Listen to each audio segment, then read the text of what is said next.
Pahayag ng PNP na laging handa sila kung magkaroon muli ng trilyon peso march laban sa korupsyon.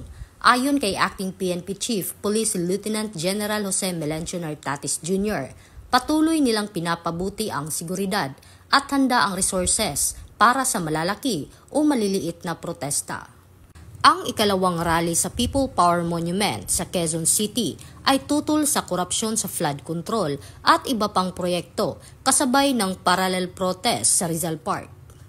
Bantay ng PNP ang mahigit 90,000 kalahok sa 119 protesta sa buong bansa noong Nobyembre 30 taong kasalukuyan.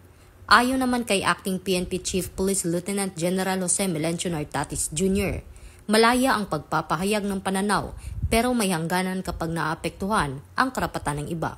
Ito ang bagong PNP para sa bagong Pilipinas, serbisyong mabilis, tapat at nararamdaman.